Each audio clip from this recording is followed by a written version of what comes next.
अस्सलाम वालेकुम। मक्की शक्की काट रहे सारे।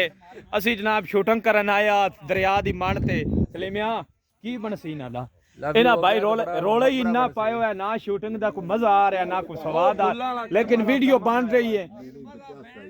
मैं गाली नहीं करनी है, मैं दस रहा मैं कसम ये चाट देनी यार मने कोई मजा नहीं आ रहा वीडियो दा। इनू अपनी पई हुई है ते सन अपनी पई हुई है, गाने शूट पे होंदे ने। मैं मंड काट दे सार शे दी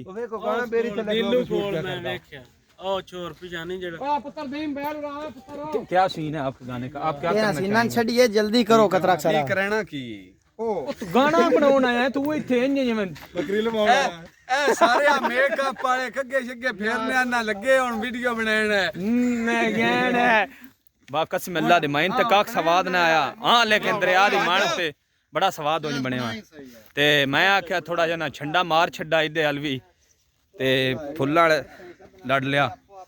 मैं तो चुम्मी लेनी अज देनी ऐ करी हाय ईमानदारी नाल आई पे लगदा जिवें 12 सालां दी पट्ठी नहीं हुंदी।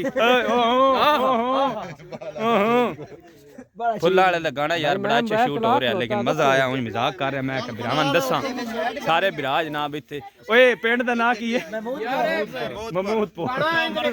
ये गाने वाली है गाने दी हो रही जी शूटिंग, बड़ा मजा आ रहा ते इंशाल्लाह गाना अपलोड हो सी जदों मैं डेट दे देवां दा ते फुल्ला वाले दा गाने दी मन कढनी है ते जिंदा खोखर शूटिंग चेक करो।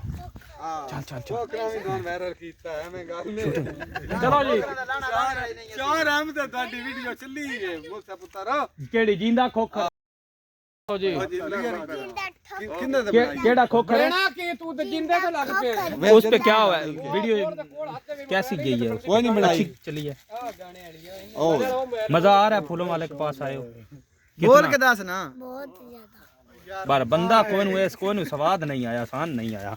चल अगर भाई से ट्रक के ठा गई ਅਸੀਂ ਮੈਂ ਨਾ ਡਾਲੇ ਹੇਠਾਂ ਉਸਾਂ ਟਰੱਕ ਦੀ ਗੱਲ ਕਰਦਾ। चल चल